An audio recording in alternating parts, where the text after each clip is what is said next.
Welcome to ज्ञान मार्ग philosophy. आज हम लेबनिज का जो मोनाड्स का थियरी है उसको डिटेल में कवर करेंगे। लेबनिज ने बताया था कि वो उनका जो अल्टीमेट सब्सटेंस है उनको वो मोनाड बोलते हैं। तो लेबनिज के जो मोनाड है उनकी कैरेक्टरिस्टिक्स क्या है, तो सबसे पहले ये देखते हैं कि लेबनिज ने बताया कि मोनाड्स आर मैनी एंड इटर्नल। मतलब कि मोनाड्स बहुत सारे हैं और एवरी मोनाड इज सब्सटेंस, यानी कि सब्सटेंस भी बहुत सारे हैं। Every monad is substance and monad are many and monads are eternal. मतलब कि वो नॉन एक्सटेंडेड है और इनडिविजिबल है। मोनाड सिर्फ गॉड के मिरेकल के द्वारा ही डिस्ट्रॉय किए जा सकते हैं, अदरवाइज दे आर इनडिविजिबल।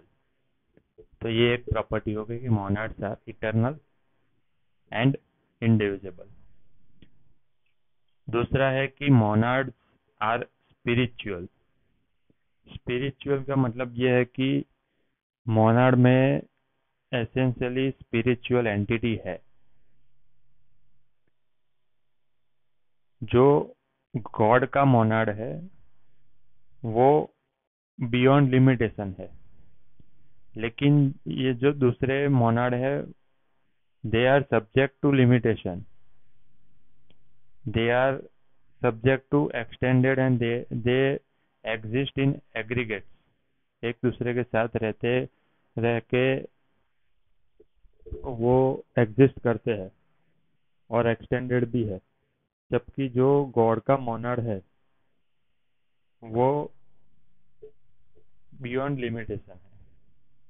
तो मोनाड्स आर स्पिरिचुअल और ये पूरा वर्ल्ड बना है वो एग्रीगेट ऑफ मोनाड ही है। हमारी जो बॉडी है वो भी मोनाड के एग्रीगेट से ही बनी है, ऐसा लेबनिज बोलते हैं। तो दो हो गए, पहला था monad are many and eternal, second था monad are spiritual and third is monads are unique. मतलब कि all monads are unique in nature and they are independent, and every monad has different degree of consciousness।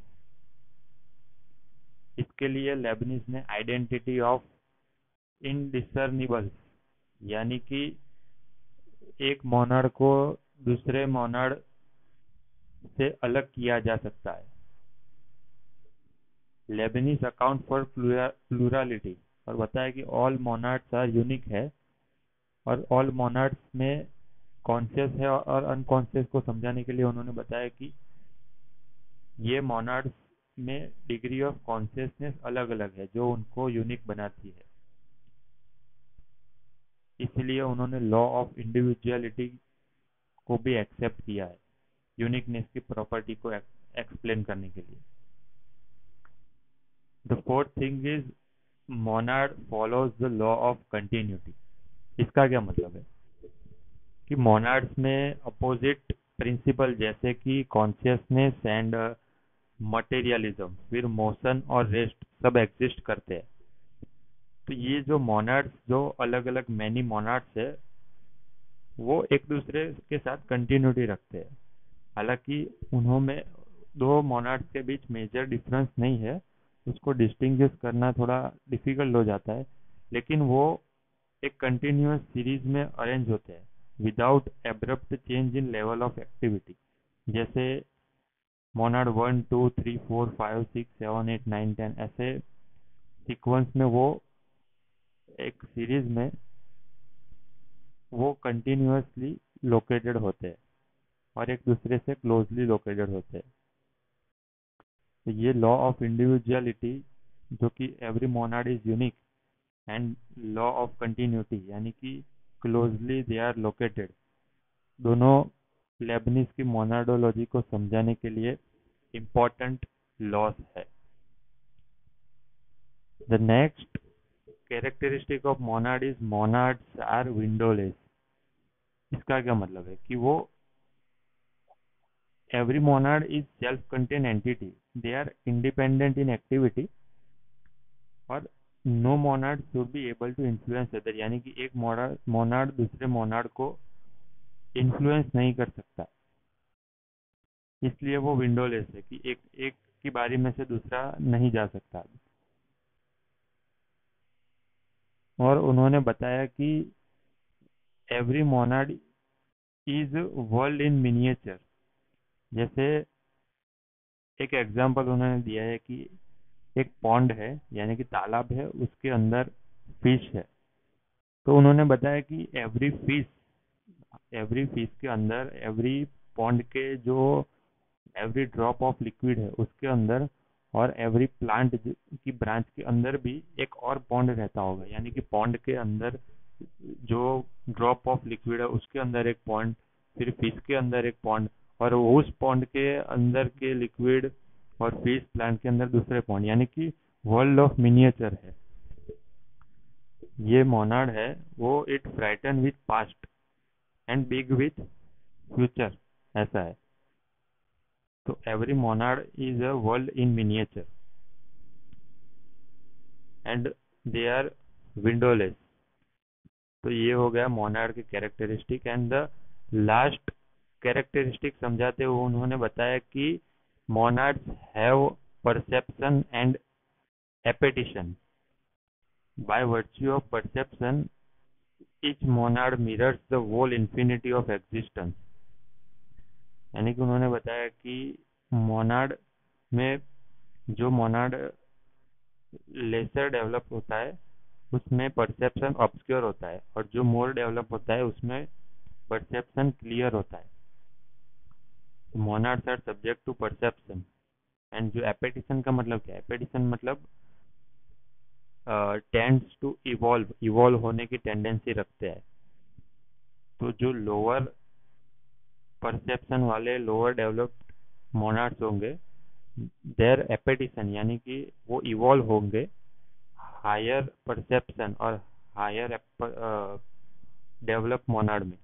तो ये Monod की characteristic थी। एक बार quickly देख लेते हैं कि ये 6 कैरेक्टरिस्टिक क्या थी। पहली थी they are many and eternal, second थी they are spiritual, third is they are unique, fourth is law of continuity, fifth is monad जो है वो विंडोलेस है, एंड सिक्स्थ इज के ये जो मोनाड्स है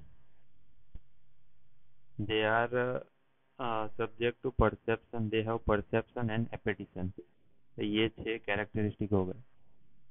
अभी लेबनिज को पूछा गया कि आप दो मोनाड्स और माइंड बॉडी प्रॉब्लम की जो रिलेशन है उसको कैसे इस्टेब्लिश करते हैं, यानी कि ये जो दो मोनाड है उनके बीच का रिलेशन आप कैसे इस्टेब्लिश करेंगे।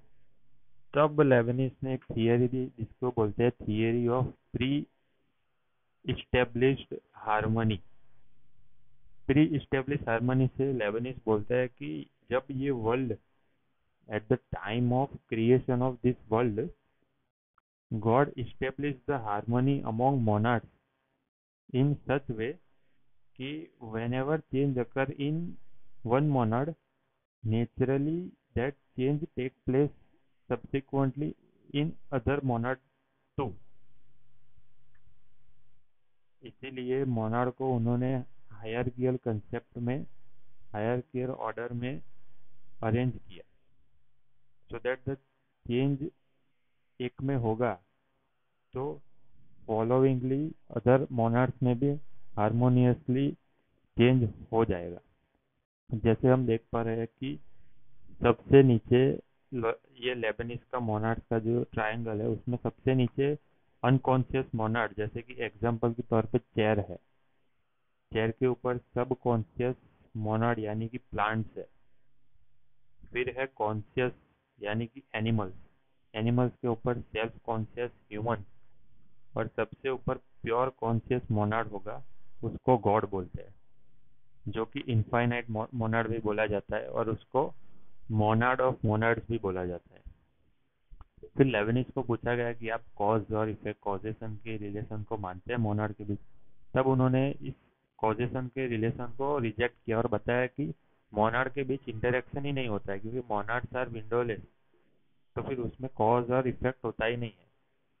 तो फिर प्री इस्टेब्लिश हार्मनी को एक्सप्लेन करने के लिए उन्होंने एक एग्जांपल दिया कि एनालॉजी ऑफ ऑर्केस्ट्रा भी उनको बोला जाता है, कि जैसे ऑर्केस्ट्रा में एवरी प्लेयर जो है वो अपने पार्ट के ऊपर कंसंट्रेट करता है, और जब चेंज होता है तब सभी एक साथ में चेंज करते हैं, एक एक के चेंज होने से दूसरा चेंज कर लेता है। तो इसमें वो एक दूसरे के साथ कनेक्टेड तो नहीं है, हालांकि वो एक दूसरे के साथ कनेक्टेड नहीं है, उन लोगों में प्री इस्टेब्लिश हार्मनी हुई है जब वो परफॉर्मेंस स्टेज कर रहे थे। तब उसके पहले उन्होंने जब प्रैक्टिस की थी, ये प्री इस्टेब्लिश हार्मनी का इफेक्ट है, इसमें कॉज इफेक्ट नहीं है। सिर्फ देखने वाले को ऐसा लगता है कि एक का चेंज होने से दूसरा चेंज हो रहा है, तो देखने वाले को कॉजल इंटरेक्शन लगता है, लेकिन ये है नहीं, इसको प्री इस्टेब्लिश हार्मनी बोलते हैं।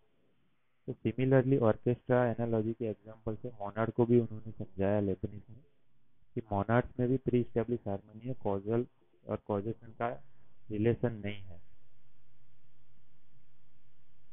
कुछ लोग ऐसा भी बोलते हैं कि doctrine of pre establish harmony है वो और कुछ नहीं, वो एक्सटेंशन ऑफ पैरेललिज्म ऑफ स्पाइनोजा की थियरी है, क्योंकि स्पाइनोजा ने सिर्फ माइंड और बॉडी के पैरेललिज्म को समझाया था, जबकि लेबनिज उससे आगे निकलकर जो सभी मोनाड्स है, यानी कि beyond the two object mind और बॉडी, बियॉन्ड उसके बियॉन्ड वर्ल्ड के सारे ऑब्जेक्ट के अंदर जो हार्मनी है उसको समझा रहे हैं प्री एस्टेब्लिश हार्मनी के कंसेप्ट से, ऐसा भी बोला जाता है। तो ये था कैरेक्टरिस्टिक ऑफ मोनाड, 6 कैरेक्टरिस्टिक थे।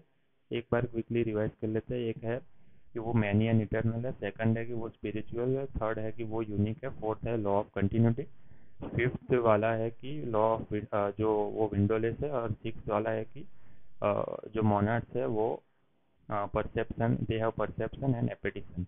एंड जो इसमें है कि अ, जो theory of pre establish harmony, monads के बीच प्री एस्टेब्लिश हार्मनी है और हायरार्की के कंसेप्ट में डाला गया है, और ऑर्केस्ट्रा का एग्जांपल है, और लास्ट जो कि उनको वो एक्सटेंशन ऑफ पैरेललिज्म ऑफ स्पाइनोजा भी इनको बोला जाता है।